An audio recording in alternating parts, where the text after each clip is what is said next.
Olá, boa noite.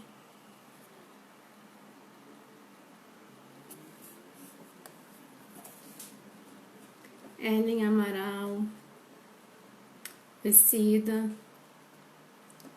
oi Paula, boa noite. Vamos aguardar um pouquinho para a conversa com a Vanessa Lima sobre abuso e violência sexual infantil. Daqui a pouquinho a gente vai começar. Boa noite, Paula.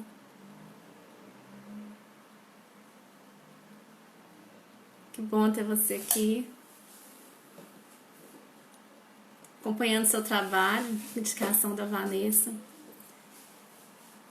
Parabéns pelo trabalho, né? Que as crianças precisam muito disso.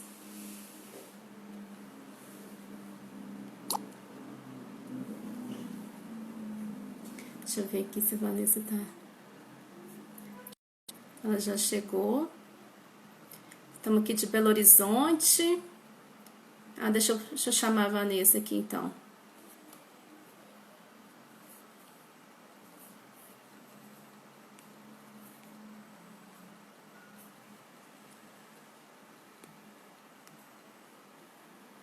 Vanessa tem que entrar primeiro. Ei, Jéssica. Está pedindo para convidá-la, não está conseguindo ver. A Vanessa ainda não está aparecendo aqui para mim ainda.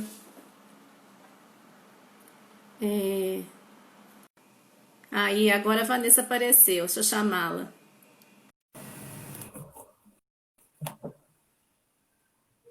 Só um momentinho, daqui a pouco a Vanessa. Mandei já o convite, daqui a pouquinho ela entra. Oi, Karina. Ei, Vanessa, tudo Tudo bem? bem? Tudo. Joia.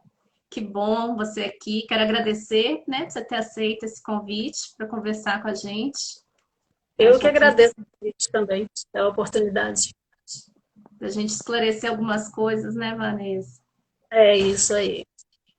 Bom, gente, nós estamos nesse mês, né? É um marco dos 30 anos, né, Vanessa, do Estatuto da Criança e do Adolescente. Isso. 30 anos que eles foram considerados sujeitos de direito, né? Tivemos muitos avanços, mas ainda Uhum. estamos em relação à proteção integral, né, desses sujeitos. Exatamente. Ainda Exatamente. existe, ainda existe muito abusos, maltratos, É. violência, né? Violência e exploração sexual aqui no Brasil. E, Eu, e a Vanessa, ela é presidente fundadora do movimento Infância Livre de Abusos, né, Vanessa? uhum, Eu uhum. queria que você explicasse um pouquinho para a gente o que é o movimento, o que te levou a fundar, né, esse movimento, para a gente ir conversando também um pouquinho mais, né? Porque o Brasil é um país extremamente violento, né, para as nossas infâncias. Extremamente, é. Então, eu criei o Mila a partir do... Assim, eu fui abusada na infância, né? E então, assim, eu vejo, eu sempre via essa dificuldade de acolhimento e, assim, não sabia quem procurar, com quem falar, eu via essa necessidade, né? Então, assim, eu, quando decidi revelar a minha história, já adulta, porque quando criança eu não tive coragem de falar, eu decidi criar esse movimento para levar informação para as pessoas, para proporcionar um pouco de acolhimento, né? Que acho que muitas vezes o que a pessoa precisa é esse contato, essa palavra de apoio, carinho, não ser julgada, porque muitas vezes a primeira pergunta que você ouve quando você vai relatar um abuso, por que você não contou antes, né? Só aí já desestrutura a pessoa completamente. Então, assim, a proposta do Mila é essa. Além de levar conscientização para as pessoas, mostrar formas de prevenção, o que tem acontecido, as leis que estão aí em vigor, que podem ajudar, né, no assunto. Então, o foco do Mila é esse. Uhum. prestar essa ajuda para as pessoas. E o Mila é em Belo Horizonte, é isso, Vanessa? Sim, Belo Horizonte. E aí tem o canal no Instagram, para quem não conhece, né? E no Então, Facebook. tenho no Instagram, tenho no Facebook, temos também no YouTube, né? Onde eu coloco alguns vídeos, palestras. Então, a gente tem esses meios de comunicação aí com as pessoas. E a conscientização é extremamente importante, né, Vanessa? Exatamente. Igual você falou, eu vi ontem o seu vídeo, né, do depoimento, né, foi uma história contada, né, por uma outra pessoa e é extremamente emocionante e corajoso. Não sou E eu mesma. foi você mesma Foi, que contou, nossa, fui foi eu, muito fui emocionante. eu. Quem não viu, tá no, eu vi pelo Instagram, Sim, e é muito mais comum do que a gente imagina, né? Esse crime de exatamente. abuso e violência sexual. Pelos Uhum. dados, depoimentos que você tem, onde que ocorre, quem são esses abusadores, Vanessa? Olha, Karina, hoje o grande número de abusos de crianças acontece dentro de casa, né? Seja por pais, avós, tios, até mães também. Então, assim, a gente tem um alto índice aí de abuso sexual dentro da própria casa cometido por pessoas da convivência daquela criança. E o que se torna mais difícil é a notificação, né? Porque muitas vezes a própria família omite, e como a gente está aí nesse período aí de pandemia, as escolas estão fechadas, né? Porque a escola é um canal onde a criança muitas vezes ela tem a oportunidade de conversar com a professora ou até mesmo com algum coleguinha que ela tenha mais proximidade. Então, assim, com a pandemia, os números de notificações caíram bastante. Isso não quer dizer que o número de abuso reduziu. O que acontece é que essas crianças não estão tendo com quem falar. Uhum. Eu tenho uns dados aqui Hum, que 2011 a 2017, 141.105 casos de violência sexual contra crianças e adolescentes, sim. sendo que 58.037, né, sendo crianças e 74% meninas. E os Aham, dados da adolescência, 83.068, sendo 92% meninas. Então a gente, exatamente. a gente vê que a violência tem uma certa cara, né? Olha, esse dado ele não é tão discrepante assim da menina para o menino. O que ocorre é que normalmente, quando o abuso acontece contra o menino, a própria família faz questão de não notificar aquilo, não denunciar. Por quê? Por uma série de preconceitos, né? Por expor o menino, colocar em dúvida até a sexualidade dessa criança, a orientação sexual dele, enfim. Então, esse é um agravante muito grande no assunto relacionado ao abuso masculino.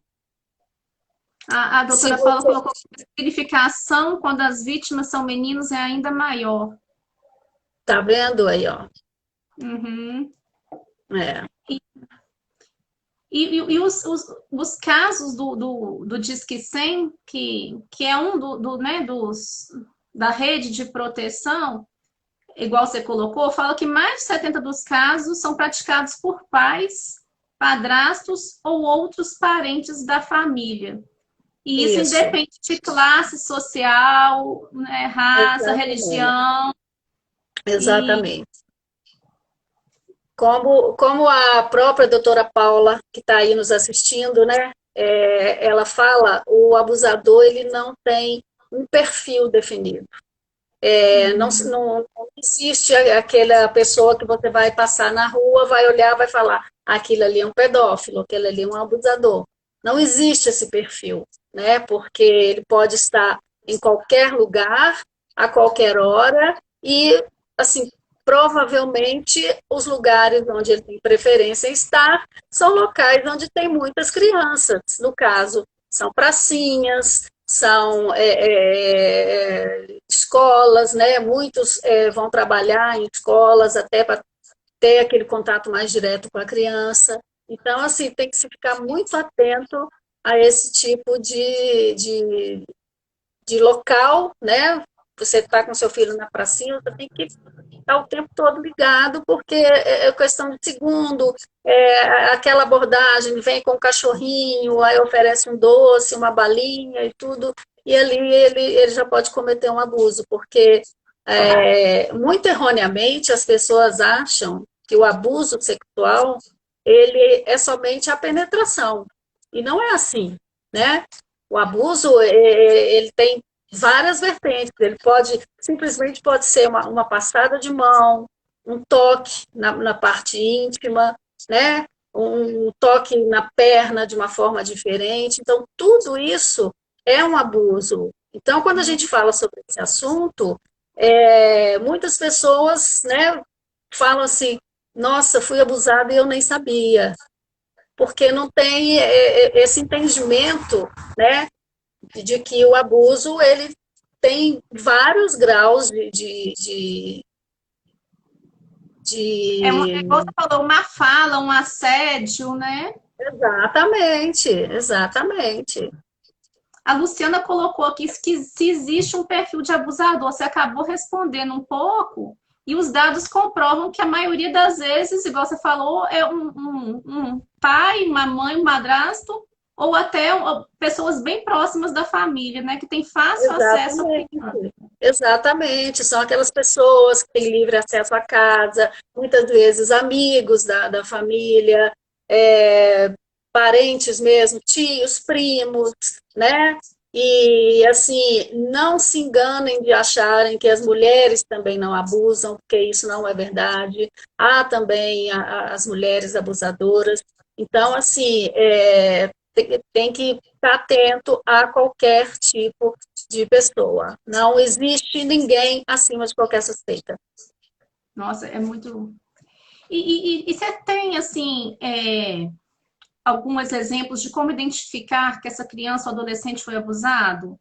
Se é mudança de comportamento, né? A gente lê algumas coisas, Uhum. você mesmo já postou algumas, né? Como identificar Olha, isso? sim, eu digo, vou começar pela minha experiência, tá? Quando eu passei por isso, qual foi minha forma assim de pedir socorro? Eu ficava muito calada, muito no meu canto, sozinha, não brincava, não interagia com ninguém. Eu passava noites insones, porque eu não conseguia dormir, e muitas vezes, assim, até a minha mãe passou, eu saía do quarto para não incomodar a minha irmã, né, para ficar com a luz acesa, eu saía do quarto, ia sentar na sala e ficava lá, aos 10 anos de idade, sozinha, sentada, né, e muitas vezes minha mãe passou e falava para mim assim, fica aí, amanhã vai perder o horário da escola. Quer dizer, então, ela nunca se atentou por que que ela está sentada ali sozinha? Tem um motivo. Por que que ela está sem sono? Então, assim, eu acho que esse cuidado, até por achar que isso é uma coisa que, como se diz, só acontece na família dos outros, a própria família, né, negligencia um pouco. Então, assim, a mudança de comportamento, geralmente, no caso, a menina fica mais retraída, a menina e o menino, tá? Sempre a mesma coisa. Ficam mais retraídos, às vezes mudam a forma de se vestir, né? Colocam roupas mais cobertas e tudo. Tem crianças que, para chamar atenção, se cortam, né? Se mutilam. Então, assim, existem vários. Eu estava lendo sobre um caso ontem de um garoto que estava sendo abusado, um menino de 11 anos, estava sendo abusado por uma pessoa moradora vizinha, e assim, para ele fugir desse abusador, na verdade aconteceram 5 vezes esse cara arrastou ele para um terreno baldio e, assim, para ele fugir desses abusos, ele começou, até desculpa eu falar assim da forma que eu vou falar, mas eu acho que a verdade tem que ser dita sem meio termo. Ele começou a urinar na roupa e passar próprias fezes na pele para o cara ter repulsa dele e não querer mais abusar daquela criança. Então, para você ver o nível que chega, né? Uma criança que não tem com quem contar, não tem com quem conversar. E então, assim, por isso eu defendo sempre a educação sexual, desde a mais tenra idade, assim, a criança começou a entender, é claro que tem uma linguagem própria para cada faixa etária, então, assim, até de uma forma lúdica, você pode conversar, explicar ao seu filho, né, como se defender, como se proteger. E um dado que eu até anotei ele aqui em algum lugar, um dado da Organização Mundial de Saúde, é o seguinte, a criança, deixa eu ver se eu acho aqui, a criança orientada e instruída sobre a educação sexual, ela tem 6 vezes mais chances de se defender e de se proteger. Então, a gente vê aí a importância disso. E igual a Luciana colocou, é muito importante essa relação de confiança, né, na família e essa abertura. E hoje Sim. até hoje é um tema muito tabu na nossa sociedade, né? A Ellen colocou ali que ela demonstrou de todas as formas que podia, mas a família não conseguiu identificar isso. Exatamente. Uhum, uhum. Uma outra pessoa colocando. E o que você falou também, a gente tem muitos livros de literatura, né, Vanessa, que ajudam. Você colocou um dia sobre esqueci o nome, Pipo e Fifi.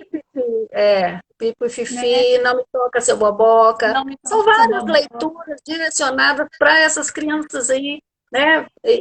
Assim, até a forma de pai e mãe estar ali brincando, interagindo e estar ensinando, né? São linguagens assim bem adequadas para a criança. Então, assim, a melhor forma, como eu sempre digo, a melhor forma de proteção ainda é a informação e a educação. E ter essa abertura. Infelizmente, a gente sabe que, né, os lares não são todos lugares né, de afeto e proteção, porque a maioria acontece lá. Então, Uhum. a rede de proteção é muito importante, né, para essas crianças e adolescentes, né, que a escola, os conselhos, né, tutelares. Exatamente, exatamente.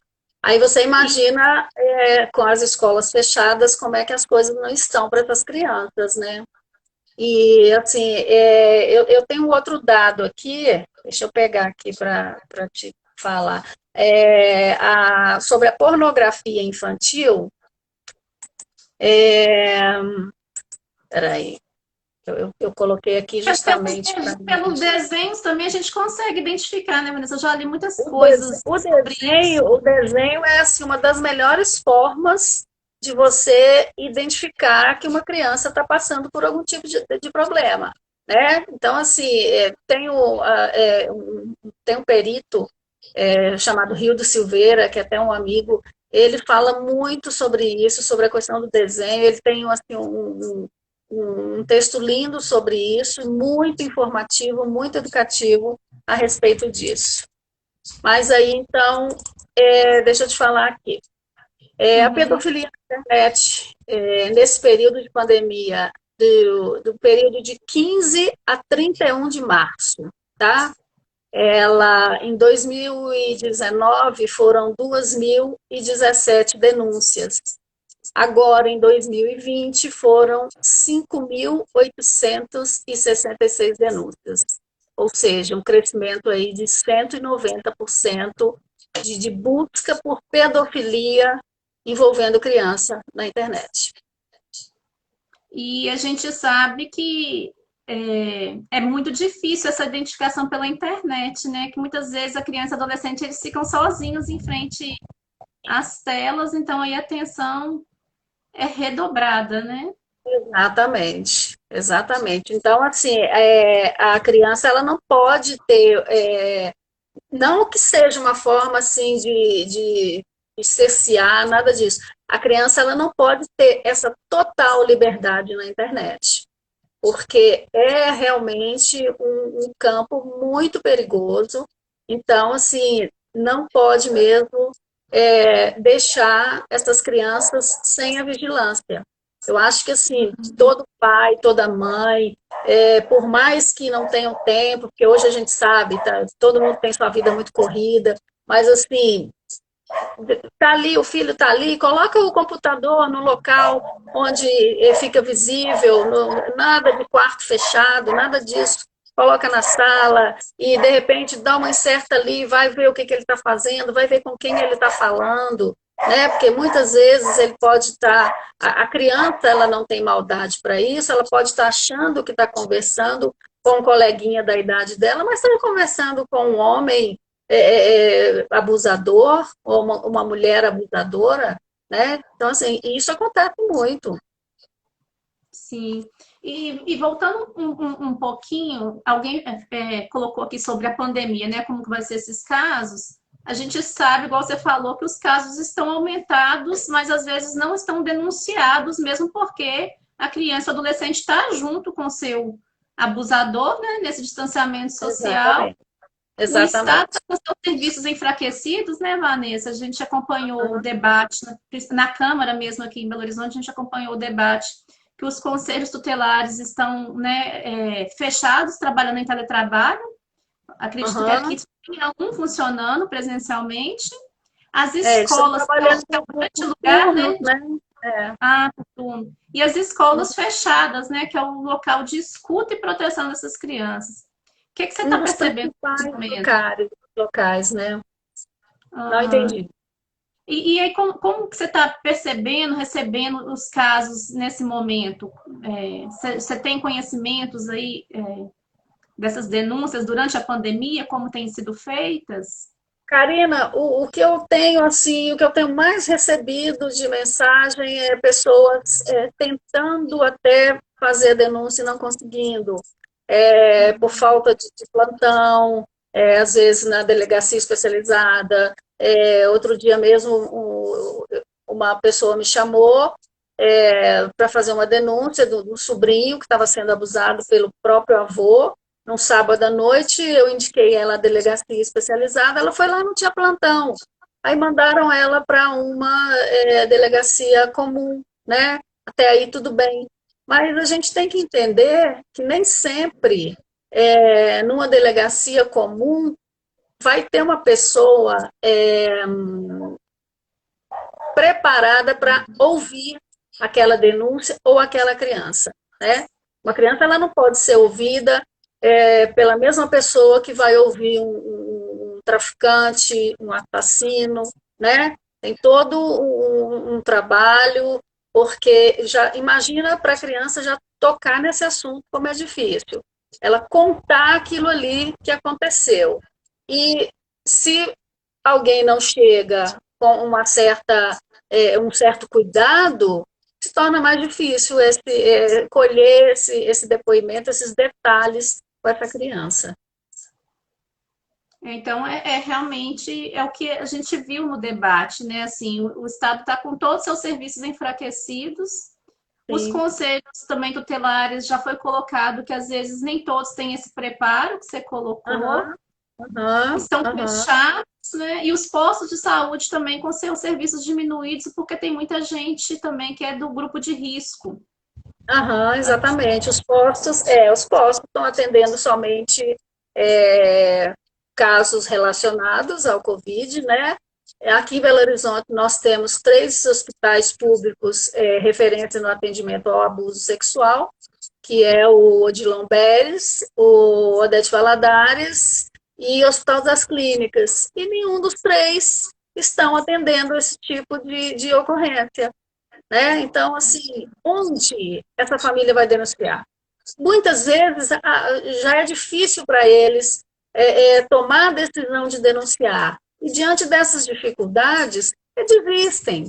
Aí é mais um caso que vai ficar por aí sem solução, né? Essa criança provavelmente vai continuar sendo abusada, enfim, o mal vai se perpetuando. E muitos casos também, né, pelo menos os relatos que eu já vi, às vezes a mãe sabe, né, que o pai ou o padrasto está abusando, mas resolve a não contar, né, por N motivos, às vezes por dependência financeira, dependência emocional, e esse Sim, caso vai até a criança crescer e sair de casa, né? É a única exatamente, maneira que ela encontra, exatamente. infelizmente. A única forma dela se livrar disso, né, é realmente quando ela cresce e ela tem essa autonomia de procurar ela própria um serviço de denúncia, né, porque muitas vezes, com a conivência da mãe, ela não tem como fazer isso. Um avanço do ECA foi esse, né? Que antes a criança era tirada da família, né? Quando acontecia algum caso de violência. Hoje o abusador é que tem que sair da família, né? Pode ser também um medo, assim, por ser tabu, né? Das pessoas ficarem sabendo ainda. Existe isso, assim, o medo da sociedade, a reação da sociedade. Sim, geralmente existe isso sim. As pessoas não falarem por causa do julgamento de outras pessoas, né? Então vão no popular dizendo, vão mantendo aquilo embaixo do pano, né? Recentemente eu conversei com uma garota, uma adolescente de 14 anos, que relatou para a mãe que tinha sido molestada pelo tio, que é o marido da irmã dessa mãe, né? Ele passou a mão nela e tudo, e ela foi falar com a mãe simplesmente disse para ela, falou assim, deixa isso para lá, ele ajuda muito a gente. É. E aí a Como criança, o que adolescente você, fica sem. o que você fala para uma menina dessa? Sabe? Se ela não pode contar com a própria mãe, ela vai contar com quem?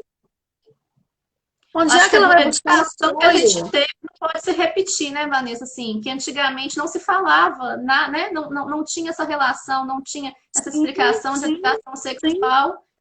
E não Uhum. a gente não pode repetir isso, né, com Não nossos pode, de filhos. forma alguma, de forma alguma. Tantas mães se gabam, sou amiga de meus filhos, tá?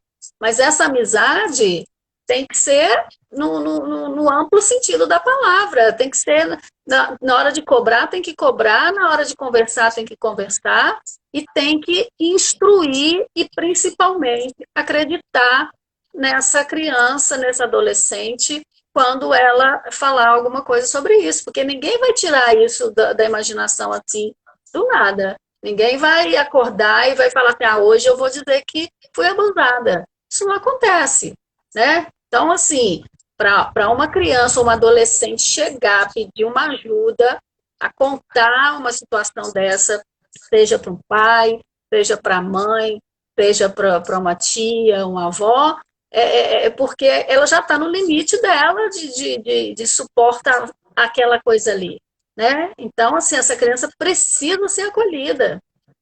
E que traumas que podem ser causados? Assim, uma criança abusada, violada, ela pode ser feliz? Olha, eu acho que isso, assim, depende de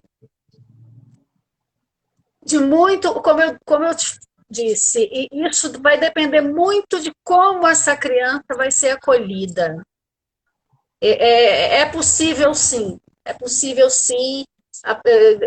uma criança que foi abusada, na vida adulta, ela ter uma vida relativamente normal. É claro que o trauma nunca passa, a ferida nunca fecha, né? A gente sempre está lembrando daquilo, às vezes um filme que você vê, às vezes um comentário, alguma coisa, aquilo vem na sua mente. Mas se você trabalha na sua cabeça a questão é, é, como você vai lidar com isso, como você encara isso e como o acolhimento que você tem em relação às pessoas que estão ao seu redor, é claro que vai ser muito mais fácil de você superar esse trauma.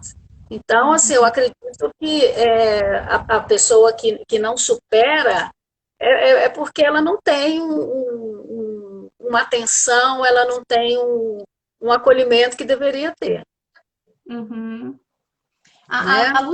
A Luciana fez uma pergunta aqui, e aí eu tinha até colocado uma das temáticas que a gente pode conversar. Eu assisti uma live que você me indicou com a doutora Paula e um médico, se eu não me engano, Sim. e estava diferenciando a pedofilia de abusador, né? Que a gente, assim, eu, por exemplo, sempre falava pedofilia, e agora na conversa deles eu acabei entendendo um pouquinho isso. Então, Entendi. a pedofilia é um transtorno ou todo pedófilo é um abusador? Como, na sua visão, como que é isso? Que a Luciana perguntou se existe um perfil psicológico. Uhum, é. Particularmente falando, eu acho que assim, porque a pedofilia, na verdade, ela é uma parafilia, né? É como se fosse um transtorno é, da pessoa, certo? Eu não concordo, tá? Eu não concordo com isso, eu não vejo isso como doença, tá? Mas tem estudos que defendem essa tese aí, mas particularmente eu acho que tanto o pedófilo quanto o abusador, ele é uma pessoa de extrema inteligência, de um raciocínio muito lógico, né? Porque ele escolhe a sua vítima.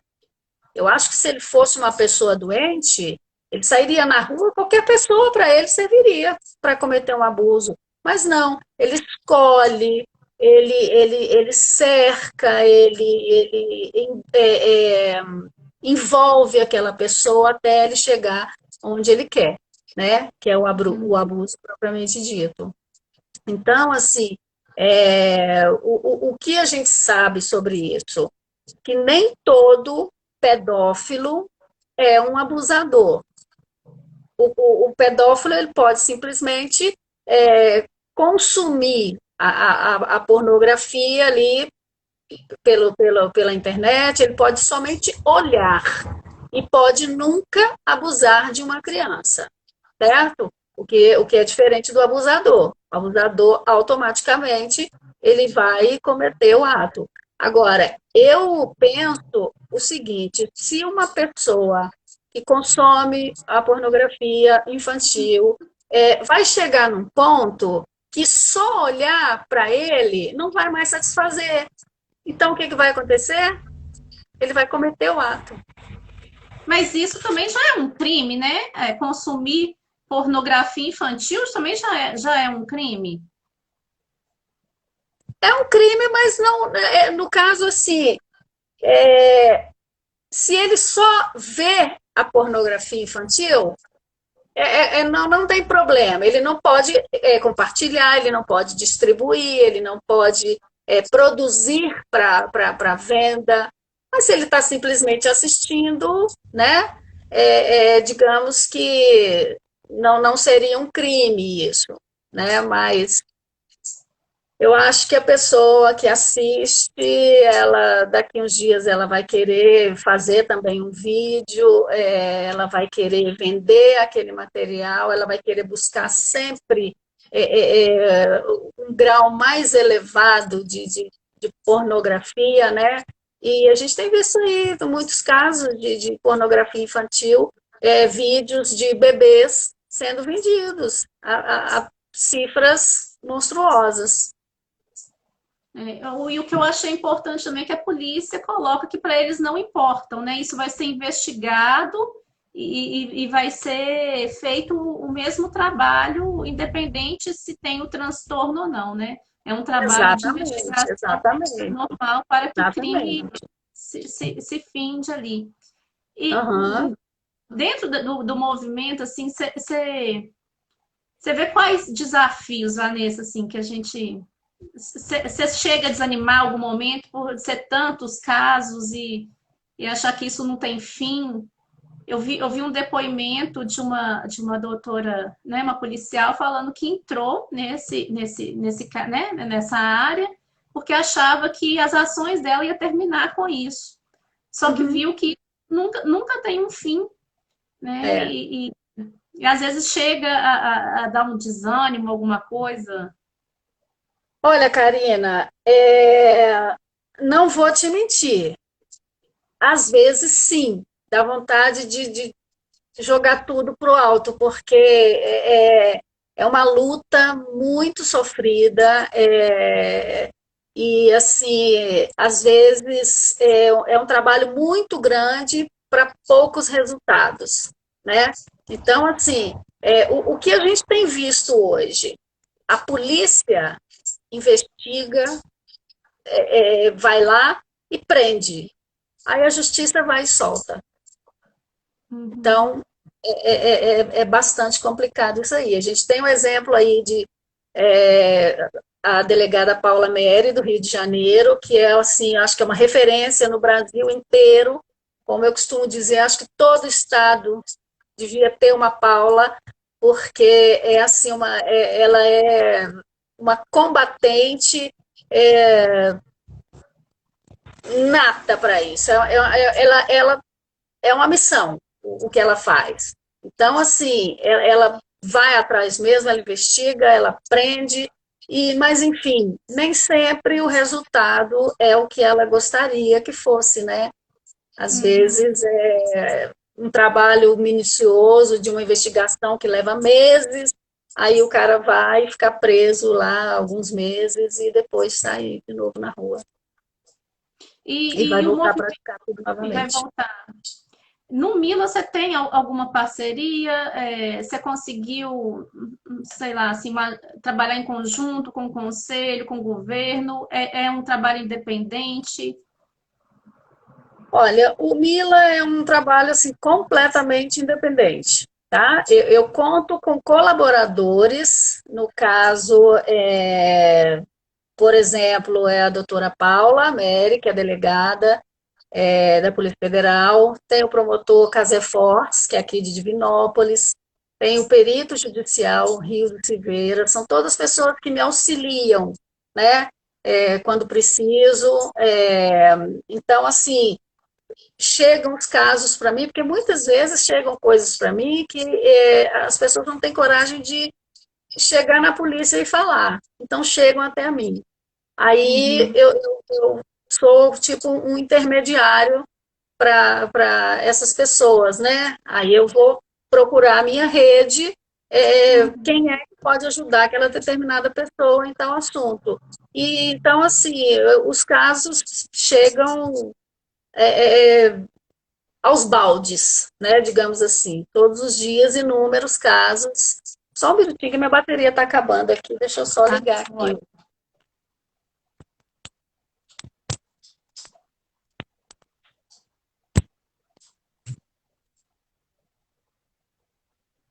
Pronto. Então, é isso. São muitos casos, Uhum.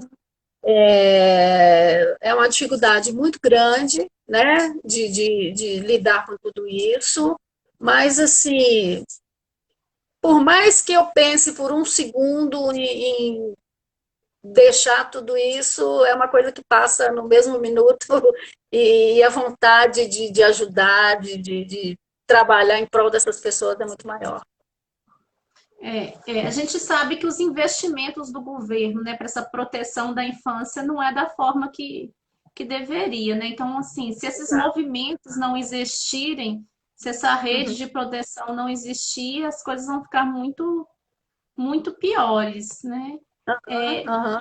só esclarecendo a questão dos conselhos, sem ser na pandemia, você pode só explicar um pouquinho como que ele se dá esse trabalho de proteção? Que muitas vezes a gente vê as pessoas falando assim, vou chamar o conselho, Mas o conselho ele é essa instituição que recebe e também encaminha? Você Então, sabe falar com a gente? inicialmente, o primeiro passo seria realmente o conselho, né? Uhum. A pessoa procurar o conselho da sua comunidade, do seu bairro, da sua regional, mas assim, o que eu tenho visto e o que tem chegado para mim são muitas reclamações de que assim o trabalho não está sendo feito adequadamente, que as pessoas não estão treinadas para lidar com aquela situação, entendeu? Então, Uhum. assim, está havendo uma grande, claro que não são todos, Não tá? são todos. Vamos aí, está havendo uma grande negligência por parte dos conselhos tutelares. Assim como Isso o Estado. isso é o que está chegando. Eu, E na escola também, nem sempre tem a pessoa que foi treinada e capacitada para isso, né? A escola Aham, acaba sendo o grande aliado, né, nesse combate, porque as crianças às vezes passam o tempo integral, né? As professoras são muito próximas e conseguem identificar, às vezes, essas sim, mudanças de comportamento que em casa sim. não consegue, Aham. e às vezes em casa é que está ocorrendo, né? É. Isso aí. Tinha até E uma pessoa. muitas vezes na escola, quando a professora detecta um caso desses, e ela vai, de repente, levar a direção ou vai levar o conhecimento dos pais, a própria escola não quer se envolver. Então, ela é, desencoraja aquela professora a falar com aquela família, porque nós tivemos aí aquele caso do Colégio Magno, né, que no final das contas foi provado que o rapaz não tinha culpa, mas assim, gerou toda uma problemática em torno do nome da escola. Então, assim, as escolas não querem se envolver, como os médicos particulares, né, os pediatras, quando recebem um caso de uma criança que foi mexida, foi abusada ali, eles também não querem se envolver. Então, assim, por isso a gente fala sempre do hospital público, porque eles têm a obrigação de comunicar o fato, né? O hospital De, público ele tem a obrigação de comunicar qualquer suspeita de abuso daquela criança. uhum. E o caminho também então, qualificar essas pessoas, né, que trabalham com esses casos, Sim, sim. fortalecer, né, porque o governo Uhum. tem que investir também, né, não basta a Eu gente falar acho, que eu acho existe. que eu acho que está faltando muito isso, né? Capacitação, é, é, verba para treinamento dessas pessoas, né? E programas educativos também para isso, porque a gente não vê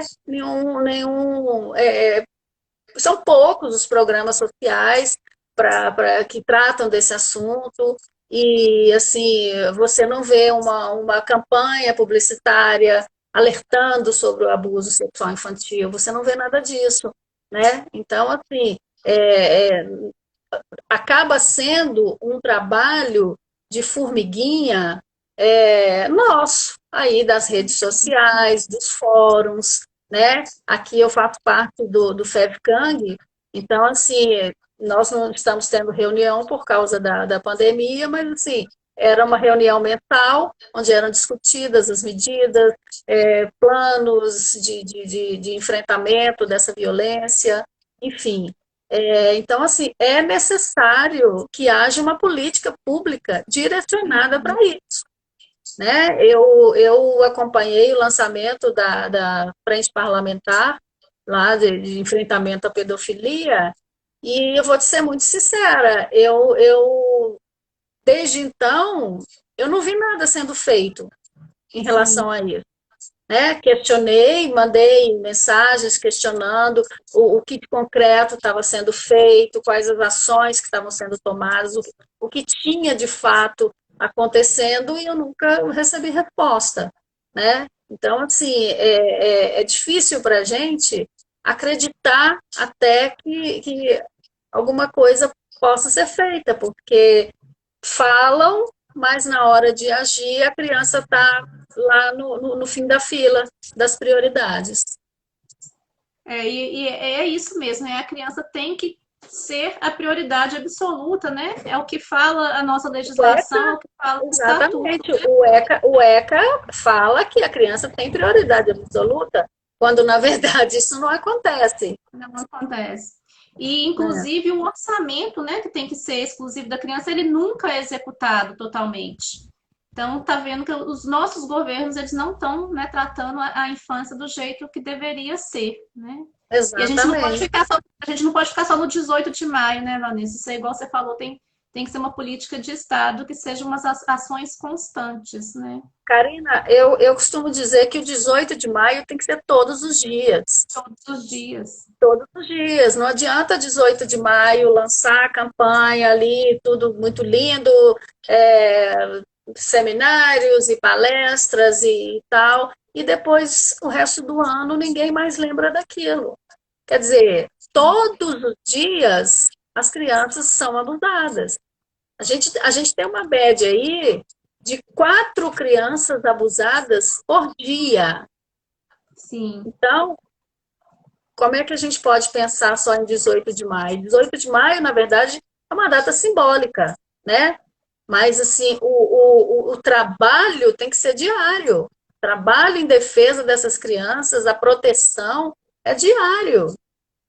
Você está falando isso, tem um dado aqui do Anuário Brasileiro de Segurança Pública de 2019 que uma menina de até 13 anos é estuprada a cada 15 minutos no Brasil. Então, assim, isso o que a gente sabe, né, Vanessa, é o que é É, notificado. Então, e assim, esses realmente, dados, na verdade, a gente pode até dizer que eles não são é, exatos, né? Porque como existe o fator subnotificação, então, assim, esses dados são baseados no que chegam nas delegacias e no Ministério, né? Então, uhum, fora isso, então, quer dizer, eu acredito e eu tenho certeza de que esses números são muito maiores, sim, sim. né? E igual agora na pandemia, né, os dados vêm do Disque 100, que a gente sabe também que são muito maiores, né? Como que a criança lá dentro de casa vai conseguir ligar? É, Vanessa, eu queria só te agradecer por esse momento, né? Que assim, igual você falou, a gente precisa conscientizar as pessoas. Nós, uhum, enquanto cidadãos, precisamos cobrar do governo, né, essa questão de é, criança realmente ser prioridade, ter orçamento. E sim, tem uma frase no Prioridade Absoluta que não se rouba a infância de ninguém. É isso, não é? é isso. E é o que mais é o que mais tem acontecido, né? As infâncias estão sendo roubadas, né? É. Infelizmente. Eu tenho uma pergunta aqui para te fazer, de uma pessoa que me mandou hoje. Ele pediu, o nome dele é Fernando. Ele é do juizado da Infância e Juventude do Tribunal de Justiça de Minas Gerais, lá de Betim. E como ele viu lá no seu currículo, né, que você é bibliotecária, ele pediu que eu te perguntasse o seguinte: você, como bibliotecária, qual a sua opinião quanto aos livros do Felipe Neto com teor sexual para crianças?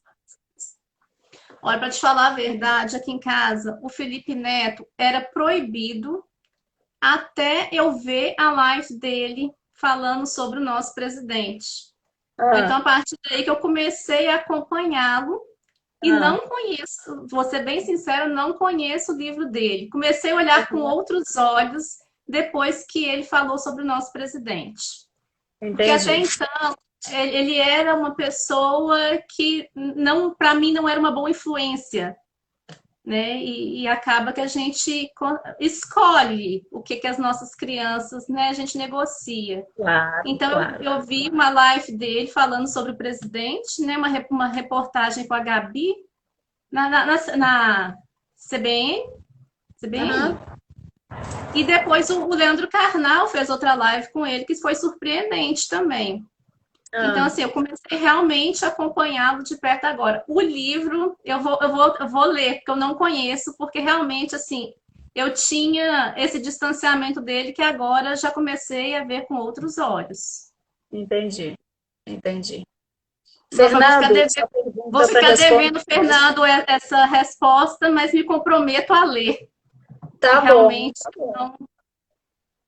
Às vezes é um preconceito bobo, né? Mas a gente vai quebrando esses conceitos também, né? A pessoa se é isso. posicionou totalmente diferente do que era, né? Ele está se Uhum. colocando como influenciador positivo para os jovens agora. Eu não acompanho muito assim o trabalho. Aliás, eu não acompanho de forma alguma o trabalho dele. Mas eu tenho visto muitas notícias, aí a gente vai pesquisar, a gente vai procurar Sim. saber o que é fake, o que é real, né? Então, assim, eu particularmente não tenho uma opinião formada sobre isso.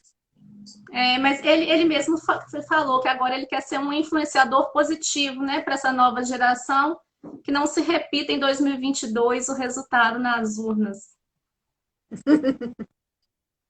Ô, Vanessa, eu só quero te agradecer demais por esse momento, né, assim, de mais informação, de conscientização, né? Eu acho que, assim, todas as perguntas colocadas você conseguiu, né, foi esclarecida para a gente. Tem a preocupação de uma pessoa aqui que é de Portugal, né, que trabalha na área de prevenção dos abusos sexuais nas escolas, e é terrível as histórias que ela ouve, né, que realmente é a escola que está ali mais perto. Uhum. E ela tem o temor, né, do que nós vamos ouvir aí depois da pandemia. Na É, verdade, esse é o grande medo, acho que, de todos nós que lidamos com esse assunto, né? O que vai vir à tona aí depois que as coisas voltarem ao normal, né? Os números podem ser bastante assustadores. vamos ver o que é esse normal, né, agora, essa nossa nova realidade. É, A gente desculpa aí. Vanessa, então fica meu uhum. agradecimento. Eu que te Convidar. agradeço Engasguei, gente, desculpa. Cira. Eu que te agradeço, eu espero assim muito que a gente consiga implantar algumas políticas é, que favoreçam a criança aqui em Minas Gerais, né? Eu acho que a gente está assim num déficit muito grande disso e a gente precisa sim voltar a nossa visão para isso, o nosso foco para esse assunto, né? Porque a criança é o futuro do, do, do, do, desse mundo aí. Então, assim, a gente tem que preocupar com o que a gente está fazendo com elas agora, né? E preocupar Para com que o sejam, presente delas, né? para que sejam adultos melhores, né? Que sejam pessoas melhores e que o mundo seja melhor para elas, né? Infinitamente.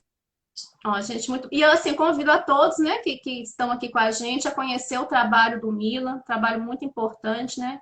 Trabalho da sociedade civil e que a gente realmente acompanhe mais essas questões, que cobrem mais, né, dos nossos representantes, que a gente Exatamente. menos infâncias Exatamente. roubadas, né, Vanessa? A gente tem um dado também que assim as pessoas reclamam muito, né, sobre essa questão de política pública também e tal, mas assim, segundo pesquisas, mais de 40% da população sabem pouco ou nada das políticas direcionadas à criança.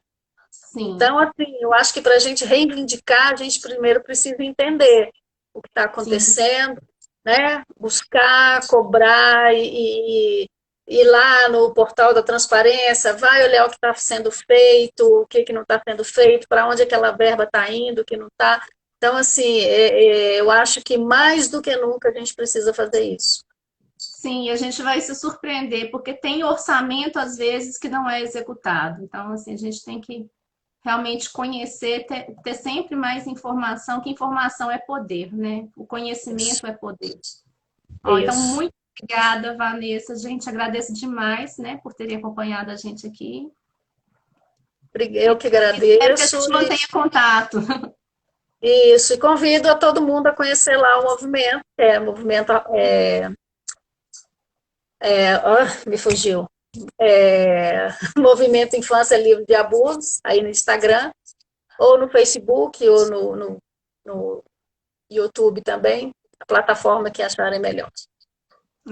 Muito obrigada, Obrigada, Vanessa. gente. Então, tchau, gente. Obrigada por ter nos acompanhado aqui. Tchau, tchau.